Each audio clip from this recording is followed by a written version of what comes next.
नवरात्रि अर्थात नवरात्रि। नवरात्रि के ये 9 दिन बड़ी धूमधाम से पूरे भारतवर्ष में मनाए जाते हैं। इन दिनों में माता की पूजा अर्चना की जाती है।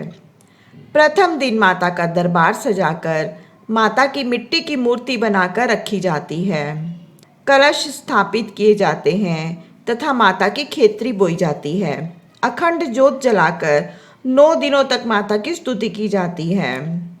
वैसे तो नवरात्रे साल में 3 बार आते हैं, चैत्र में, श्रावण में और अश्विनी मास में। परंतु चैत्र और अश्विनी मास के नवरात्रों को ज़्यादा मनाया जाता है। चैत्र के नवरात्रे जो अंग्रेजी महीनों के हिसाब से मार्च या अप्रैल में आते हैं, उसकी कहानी इस प्रकार है।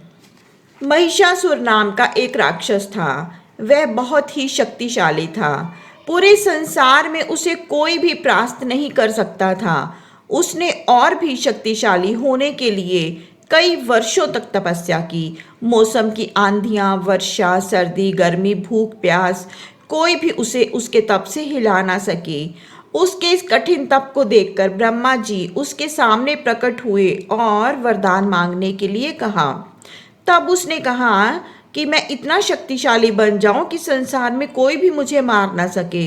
परंतु ब्रह्मा जी ने कहा कि नीति के विरुद्ध तो मैं कोई वरदान दे ही नहीं सकता, क्योंकि इस धरती पर जो भी आया है उसे एक ना एक दिन तो मरना होता है।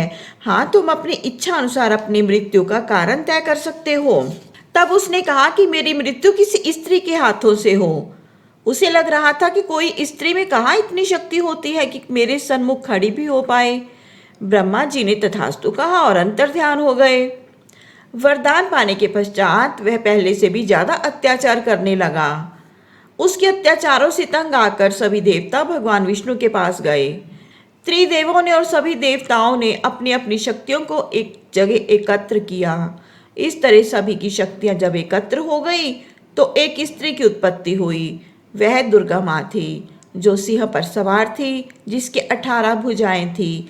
सभी देवताओं ने अपने अपने हथियार दुर्गा माँ को भेंट किए। अपने 18 हाथों में शस्त्रों से सुसज्जित हो सिंह पर बैठकर माता सिंहनाद करती हुई महिषासुर का वध करने के लिए चल पड़ी।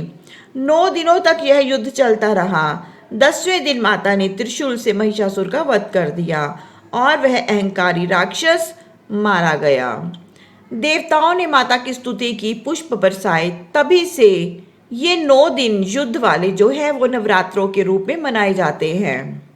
और दूसरे नवरात्रि जो अश्विनी मास में आते हैं, उसकी कथा इस प्रकार से है। जब माता सीता को रावण हर कर ले गया था और उन्हें किसी भी तरह लौटाने को तैयार नहीं था और रावण से युद्ध करना जरूरी हो गया था, तो श्री राम ने अपनी विजय के लिए माँ दुर्गा की उपासना की।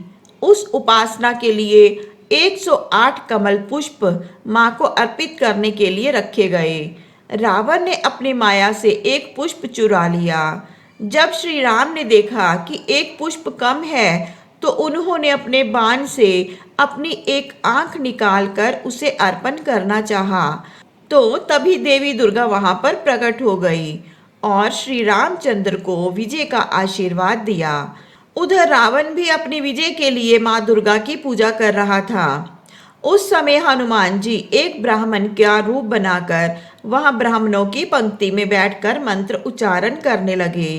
तब उन्होंने एक श्लोक जया देवी भूतिहरणी कहते हुए हरणी की जगह करिणी बोल दिया।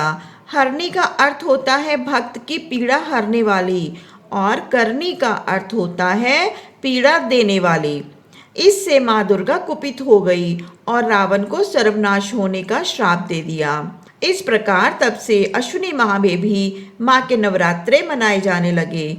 तो दोस्तों, ये थी 2 कथाएं माता के नवरात्रे क्यों मनाए जाते हैं। आपको ये जानकारी कैसी लगी? प्लीज़ कमेंट बॉक्स में अवश्य बताएं।